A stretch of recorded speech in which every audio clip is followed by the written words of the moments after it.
देख रहा हूं खान सर को पिछले 2 दिन से, दुखी भी हूं कि शिक्षक आपस में लड़ रहे हैं, अपना ही विनाश कर रहे हैं। दुखी हूं।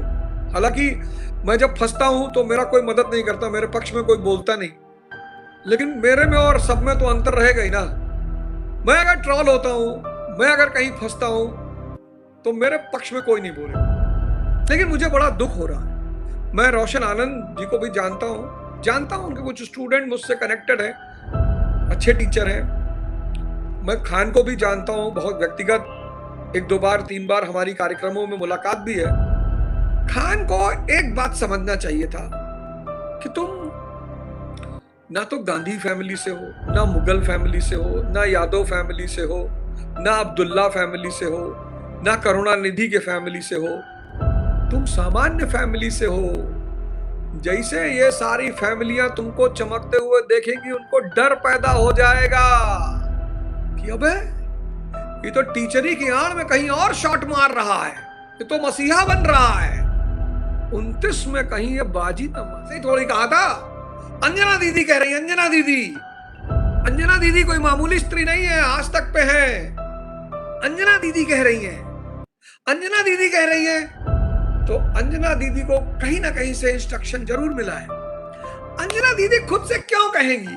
जब बाली ने सुग्रीव को मारा पटक कर, बाली भाग के आए तो रामचंद्र जी से कहे कि भैया हम तो मर जाते, तुम क्या कर रहे थे? कहे यार तुम दोनों भाई की शक्ल एक जैसी, मैं कंफ्यूज हो गया। भगवान ने कहा फिर से जाओ, सुग्रीव ने कहा बाहर में जाए, दोबारा जाए मार डालेगा। अरे बोले कोई बात नहीं, हम तुम्हारा दर्द बस सब दूर कर दे, तुम जाओ। तो भगवान ने सुग्रीव के शरीर पे हाथ फेरा, कहा जाओ, तुमको एक माला पहनाना है, जाओ, कोई दिक्कत नहीं, जाओ हम देख लेंगे, जाओ। तो सुग्रीव जब दोबारा पहुंचा बाली को ललकारने के लिए, तो जो बाली की पत्नी है तारा, उसने बाली को समझाया, कहा अभी मार के भेजे हो, अभी दोबारा, इसकी औकात ये दोबारा कैसे आ गया? पर जब नाश मनुष्य पे छाता है, पहले विवेक मर जाता है। मेरे कई शिक्षक मित्रों ने मुझे मैसेज किया, ओझा सर आप भी कुछ बोलिए। मैंने कहा तुम लोग बोल लिए ना, हमको थोड़े कह रही है, जिसको कह रही हो बोले। समझना है ये कोचिंग का मामला नहीं है। एक सामान्य परिवार का व्यक्ति बड़े बड़े सपने देख रहा है, और उसके वो सपने वो पुराने जो भूपति हैं, पुराने मठाधीश हैं, वो डिकोड कर रहे हैं, वो समझ रहे हैं कि कहां जा रहा है। खान की स्थिति मीर कासिम की हो गई। पकड़ लिया अंग्रेजों ने कि बेटा तुम्हारा जो महत्वाकांक्षा, तुम्हारी जो सपना है, वो हमको समझ में आ रहा है बेटा। हालांकि मेरी हार्दिक इच्छा है इस देश में जब भी कोई सामान्य परिवार का व्यक्ति उभरने की कोशिश करेगा, उसको दबा दिया जाएगा, और बहुत बुरी तरह। मैंने कहा ना, ऐसा नहीं कोई एक आदमी पीछे पड़ा होगा, जितने पुराने मठाधीश हैं सबको लगा होगा कि भैया एक हो जाओ, नहीं तो खत्म कर देगा ये। क्योंकि जब आप बोलते हो, कोई काम करते हो, तो आपकी भविष्य की प्लानिंग दिखाई पड़ने लगती है। बहुत संभल के रहना पड़ता है, बहुत होशियारी से। हर आदमी नरेंद्र मोदी थोड़ी है। खान ने नरेंद्र मोदी से कुछ नहीं सीखा। नरेंद्र मोदी एक ऐसे आदमी है जिन्होंने प्रधानमंत्री बनने से पहले तक कभी कहा ही नहीं कि मुझे प्रधानमंत्री बनना है, कहा ही नहीं। 2014 का लोकसभा का चुनाव ही नहीं लड़ा, बिना लड़े उस आदमी ने प्रधानमंत्री की शपथ ले ली। उस आदमी ने कभी डिक्लेयर ही नहीं किया कि मैं क्या करना चाहता हूं।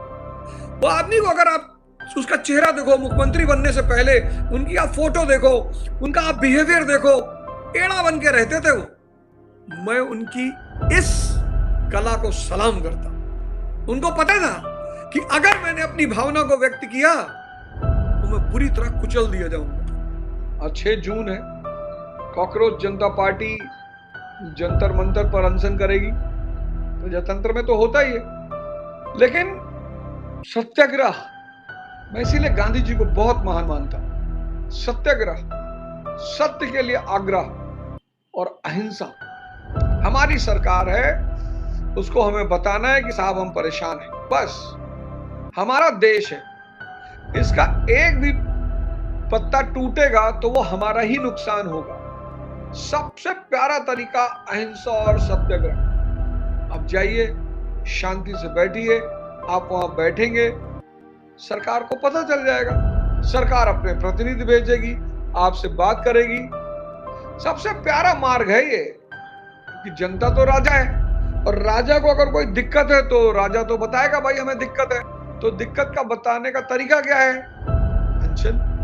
जैसे घर में औरतें नाराज हुई तो कोप भवन में चली गई, तो कोप भवन में जाने का मतलब क्या है कि वो नाराज हैं। ऐसे अनशन का तरीका क्या है? अनशन का मतलब क्या है कि आप सरकार को बता रहे हैं कि साहब हम नाराज हैं। लेकिन अनशन का मतलब है अहिंसा और सत्याग्रह। अपने देश को नुकसान पहुंचाना, अपने देश की संपत्ति को नुकसान पहुंचाना, ये सब अनशन नहीं है, बिल्कुल नहीं है, एकदम नहीं है। तो अनशन बुरा नहीं है, अराजकता बुरी है। अनशन बिल्कुल बुरा नहीं, एकदम करिए, बताइए साहब कि हम परेशान हैं साहब, हमारी स्थिति को बदलिए साहब, हमें बदलाव चाहिए। अपनी मांग रखिए सरकार के सामने, नीट उठ अखबार में पढ़ा करो। जब नेता ऐसा चुनोगे तो परेशान तो रहोगे ही।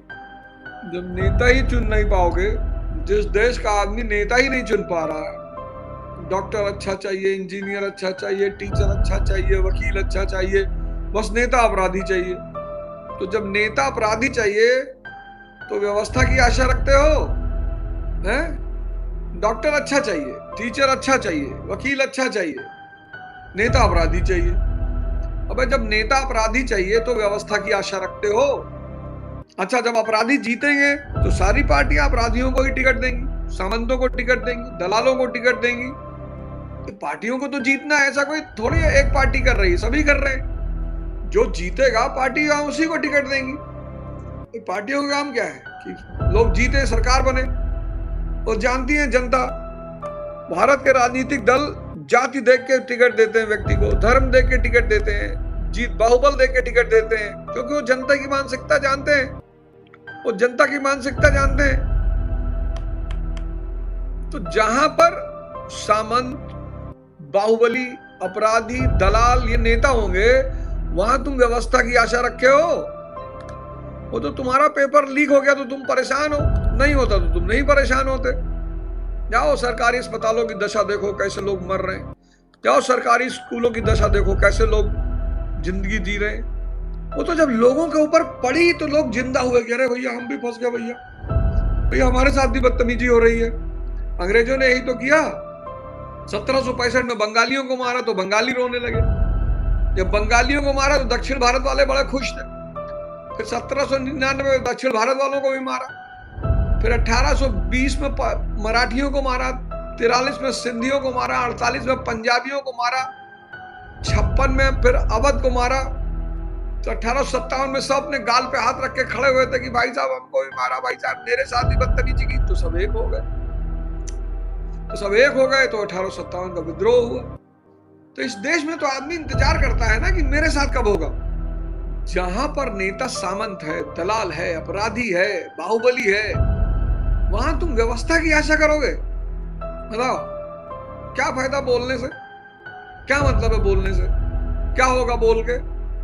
इस देश की व्यवस्था तब बदलेगी जब इस देश में आप वैसा नेता चुनेंगे जैसा आप डॉक्टर चुनते हैं, जैसा आप टीचर चुनते हैं, जैसा आप वकील चुनते हैं। जिस दिन ये व्यवस्था होगी तभी इस देश की व्यवस्था सुधरे। किसी मुद्दे पे बोलने से कुछ नहीं होगा। साधना के रास्ते पे चलोगे तो मैं आपको बताऊं कि ये सब चुनौतियां आपको देखने को मिलेगी। संयम, विवेक। मैं जब उस घटना के बारे में सुना तो बिहार में 2 शिक्षक, नामी शिक्षक लड़ गया। मैं किसको क्या कहूँ, दोनों शिक्षक है, मैं किसी को क्या बोलूं? मतलब एक शिक्षक को तो विवेक होना चाहिए ना, है? क्या फायदा होगा? वो अंजना कश्यप बोली थी, वो तो बेचारी खुश हो रही होगी कि देखा हम बोले थे ना तुम लोगों को, अंजना दीदी को कितना मजा आया होगा। इस घटनाक्रम से अगर कोई खुश हुआ होगा तो सबसे ज्यादा अंजना दीदी खुश हुई होंगी कि देखा यही बोले थे, देखा देख लो। उधर दीदी ने कहा, इधर तुमने उसको सत्याग कर दिया। हिंदुस्तान के लोग सब मारे जा रहे हो, सबका बुरा हाल है। और तब तक मारे जाओगे जब तक तुम हिंदू हो, मुसलमान हो, दलित हो, ब्राह्मण हो, तब तक मारे जाओगे। कोई बचा नहीं पाएगा। जब ये दलित ब्राह्मण सब खत्म हो गया था तो देश आजाद हो गया, अंग्रेज भाग गए। जब ये दलित ब्राह्मण हिंदू मुसलमान सब खत्म हो गया था, अंग्रेज भाग गए। और जिस दिन ये फिर खत्म हो जाएगा, दलित ब्राह्मण हिंदू मुसलमान, ये काले अंग्रेज भी भाग जाएंगे। अच्छा व्यक्ति को लीडर चुनो, पार्टी छोड़ दो। अब पार्टी पे ध्यान मत दो। अब पार्टियों पे ध्यान दोगे तो फिर बायस्ड हो जाओगे। किसी पार्टी विशेष नहीं, अच्छा जो पार्टी बढ़िया कैंडिडेट दे 27 के चुनाव में, 2029 के चुनाव में, बस एक चीज, हर आदमी अपने घर के बाहर झंडा लगा लो, उस पर लिख दो शिक्षा चाहिए, स्वास्थ्य चाहिए, इंडस्ट्री चाहिए, इंफ्रास्ट्रक्चर चाहिए, बस इसकी बात करोगे जी। आओ, जैसे कोई तुम्हारे घर पे आके गया पाकिस्तान, हिंदू, मुसलमान, फलाना धमाका, उतार लो कपड़ा, जाओ इसे जाओ। ताकत लगी, कितनी कुर्बानियां हुई। माहौल बाहर का बहुत गर्म है, ये जान लीजिए। बाहर एटमॉस्फेयर में बहुत विषमता है, माहौल बहुत गर्म है। शांत रहिए, धैर्य रखिए, और व्यवस्था बदलने का सबसे प्यारा तरीका है सत्याग्रह। मेरी नजर में सत्याग्रह से अच्छा कोई तरीका नहीं। बहुत ताकतवर तरीका, बहुत प्यारा तरीका, क्योंकि हमारा देश है। हम अपनी बसें थोड़ी जला सकते हैं, हम अपने डिपार्टमेंट थोड़ी, अपना घर थोड़ी जला सकते हैं। आप अपने घर से नाराज हो जाओगे, अपना घर जला दोगे। व्यवस्था बदलने का, हिंदुस्तान की जनता का जो नौकर है वो मस्ती कर रहा है, मजे ले रहा है। अब नौकर क्यों चाहेगा कि मालिक जाग जाए? नौकर को पता है कि जब तक मालिक बेहोश है तभी तक ये सारी अय्याशी चलेगी। तो जैसे ही मालिक हल्का होश में आता है, उसको 4 पैक वो फिर पिला देगा, धर्म की पिला देगा 4 पैक। ये लो, किसी ने कहा साहब ये धर्म वाला नहीं चाहिए साहब, तो पाकिस्तान की 4 पैक पिला देगा।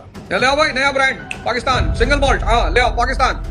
किसी ने कहा साहब पाकिस्तान वाला बहुत पी चुके, अरे बोले पाकिस्तान वाला पी चुके हो, हाँ जी, तो दूसरा लाओ, विस्की भी हो गए, हिंदू ले आओ, हिंदू वाली बोतल लाओ। अच्छा एक बोतल और है, मुसलमान वाली भी है, मुसलमान वाली बोतल ले आओ। दलित वाली बोतल का है साहब, वो पीछे रखी, उसको भी ले आओ। तुम हिंदुस्तान के लोग सब मारे जा रहे हो, सबका बुरा हाल है, और तब तक मारे जाओगे जब तक तुम हिंदू हो, मुसलमान हो, दलित हो, ब्राह्मण हो, तब तक मारे जाओगे, कोई बचा नहीं पाएगा।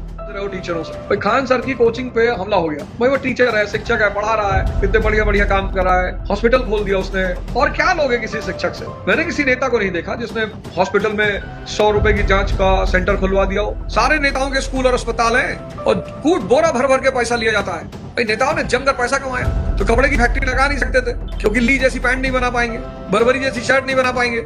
इनको पता था कि विदेशी कपड़ों के सामने हमारे कपड़े बिकेंगे नहीं, तो करना क्या है, तो बोले स्कूल खोलो।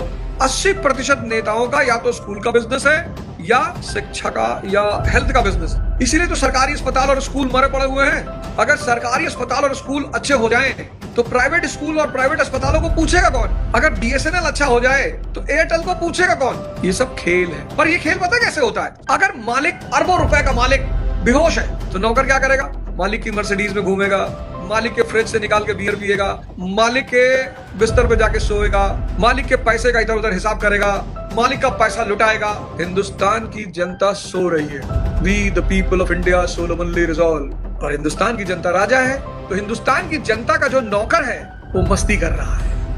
ने कहा है कि यहाँ जीतेगा वही जो फरेबी है। कोई मेट्रो से चल रहा है, कोई स्कूटी से चल रहा है, कोई उस पर दिखा के चलो। सब रील बनवा, रील काहे बनवा रहे हो? चलो रील काहे बनवा रहे हो? इसमें रील काहे बनवा रहे हो? फलाने नेता मेट्रो पे बैठ के गए, फलाने नेता ऑटो बैठ के गए, फलाने नेता रिक्शा बैठ के गए। इसको रीलबाजी करने की क्या जरूरत है? किसको दिखा रहे हो? पर होड़ लगी है कि इस बेवकूफ भोली भाली जनता को दिखाओ कि फलाने नेता। चलो बे, इसमें नया क्या कर रहे हो बे? इसको रील बना के काहे डाल रहे हो? ये जितने लोग रीलबाजी कर रहे हैं इन सब चीजों की, सब तुम्हें धोखा दे, मैनिपुलेट कर रहे हैं, तुम्हारी भावनाओं को आहत कर रहे हैं। हो तो बिजनेस मत करना, नहीं तो बिक जाओगे, तब जॉब करना। जॉब उसको करना चाहिए जिसके अंदर रिस्क लेने की क्षमता नहीं है, जिसके अंदर भावुकता बहुत ज्यादा है, उसको जॉब करना चाहिए। नहीं तो किडनी, लीवर, आंख सब बिक जाएगा तुम्हारा। बिजनेस एक बहुत प्रैक्टिकल चीज है। पिता से भी पैसा लेगा तो ब्याज पे लेना है, पिता को पैसा देना है तो ब्याज पे देना है। जो लोग भावुक हैं, भक्त स्वभाव के हैं, उनको जॉब करनी चाहिए, बहुत अच्छा जॉब करेंगे वो। और जो लोग जागरूक हैं, बुद्धिवादी हैं, समझदार हैं, चीजों को समझते हैं, उन्हें बिजनेस करना चाहिए। और जो दोनों नहीं है, उनको चपरासी बनना चाहिए। अपने मन को समझो, अपने मन को बदलो, अपने मन को जीतो, और यही मानव जीवन का परम उद्देश्य है। मक्खी गिर जाती है और पूरे घी को खराब कर देती है। ऐसे ये दुष्ट बेहोश प्रकृति के लोग ये आपको सिर्फ डिस्टर्ब करना चाहते हैं, उलझाना चाहते हैं। इनका एक सूत्र कार्यक्रम है, किसी तरह उलझा दो। इस समाज का जो सबसे बड़ा खेल है वो यही है, किसी तरह उलझा दो। अब तुम बहुत अच्छे पढ़ने वाले हो, क्लास 11-12 में पढ़ते हो, बच्चे हो छोटे से, और सौभाग्य से पंडित हो, और किसी ने कह दिया कि पंडित हुआ, सब पंडित भीख मांगते हैं, पंडित भिखारी होते हैं। अब तुम डिस्टर्ब, अब तुम 4 दिन पढ़ ही नहीं पा रहे हो, 10 दिन रो रहे हो कि बताओ यार पंडित को भिख मंगा कह दिया। कितनी अच्छी बात कहा उसने, कितनी अच्छी बात कहा, कोई बात नहीं, कहने दो। लेकिन ये कब, कोई बात नहीं कहने को कब पैदा होगा? जब तुम साधना करोगे, जब तुम ध्यानी होगे, जब तुम्हारा मन खुला हुआ होगा, विजन पैदा होगा, विवेक पैदा होगा, तो तुम अच्छा मुस्कुराओगे। तुमसे कोई ऐसे बोले तुम मुस्कुराओगे। बगल वाला पूछे काहे मुस्कुरा रहे हो? ठीक है, मतलब देसी कुत्ता है। किसी सरकार ने आज तक कुत्ते के भौंकने पर पाबंदी नहीं लगाई, तो हम कौन होते हैं कुत्तों को भौंकने से रोकने के लिए? इन बेहोश प्रवृत्ति के, जब भी कोई आप अच्छा काम करोगे, कोई भी अच्छा काम करोगे, ये उसमें दोष समाज निकाल देगा। कुछ भी, ये समाज का नेचर है। तभी तो गाना बना था, कुछ तो लोग कहेंगे, लोगों का काम है कहना। लेकिन ये बात कब पैदा होगी? जब तुम अंदर से मजबूत होगे, ध्यानी लोगों की। किसी से मिलिए, तारीफ करिए। आप जीवन में एक प्रण लीजिए, आवाज उठा के कहने पर। एक मेरी तरफ से हाथ जोड़ के कह रहा हूं, जिससे मिलिए तारीफ करिए। 1 महीने बाद आप मुझे दिल से दुआ दें। आपने ठेका ले रखा है मुसलमानों को सुधारने का, कि मुसलमानों ने ठेका ले रखा है हिंदुओं को सुधारने का? अपने आप को सुधारिए। आज भारत में सब दूसरे को सुधार रहे हैं। मुसलमान ऐसे हैं, तेरी पुप्पी लगती है मुसलमान ऐसे खाए पड़े पीछे में मुसलमानों के। हिंदू अपने आप को सुधारे, मुसलमान अपने आप को सुधारे, सब जागे, सब अपनी कमियों को देखे, कोई किसी को ना सुधारे। मैं तो चाहता हूँ कुरान ऐसे पढ़ाई जाए, लोग सुने कुरान शरीफ के बारे में। मेरा गुरु अनुमति देते तो मैं उसको भी पढ़ाऊं। इतनी बढ़िया किताब, पता नहीं मुसलमान छाती से लगाए बैठे। वो चीज बढ़िया है, वो सबके लिए होनी चाहिए। अशहुल ताला कल्बे मोमिन, मोमिन के हृदय में अल्लाह है। बताओ ना सबको, यही तो गीता कह रही है, हृदय तिष्ठते अर्जुन, हृदय देश में मेरा वास है। जब अल्लाह का वास, भगवान कृष्ण का वास, गुरु नानक देव जी का वास, साहब का वास, सब जगह एक है, जब सबका रहने का स्थान एक है, सब अलग कैसे है? कैसे है बताओ?